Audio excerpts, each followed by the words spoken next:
BBS. BBS. Black Burke Sugar, Bachelor's in Boxing Studies. Television! Fred Sanford of the Fistic Arts. When all is said and done, there's nothing left to say or do. REED-BBS. BBS. The Davids. Fight Week.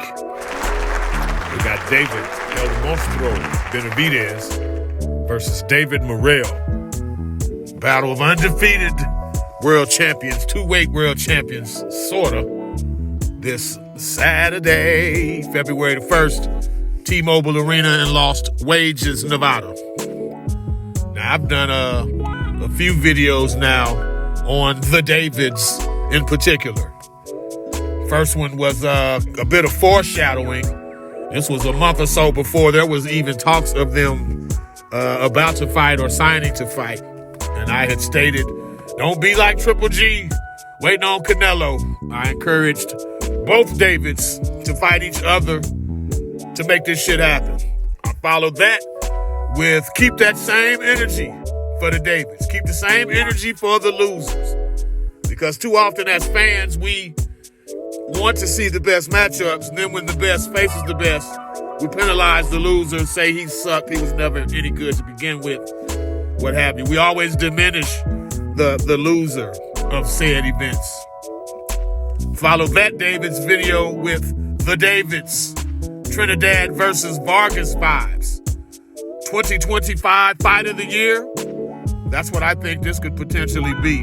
And on that high-skilled Latin machismo level, neither man wanting to give an inch, concede any bit of anything, show the slightest bit of weakness, whether it's at pressers, weigh-ins, FaceTime. These motherfuckers could be on a Zoom interview, and they would want, the alpha energy would be strong. And then my last, the Davids video, never leave a man hanging, especially on his birthday.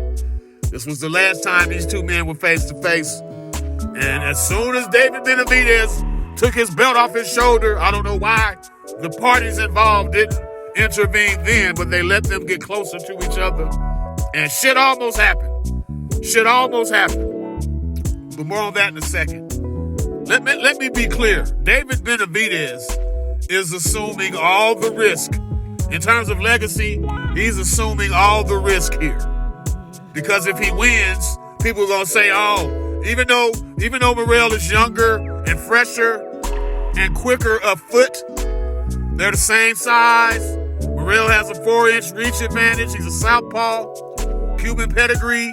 Despite all of that, all of those accolades, as soon as Benavidez beats him, if he beats him, motherfuckers gonna say, oh, well, see, Morrell was great to begin with, or he was never that good. He was overhyped.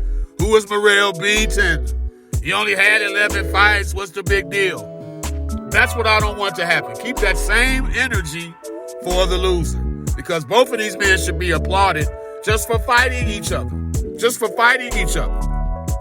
Morrell, he has considerably quicker feet.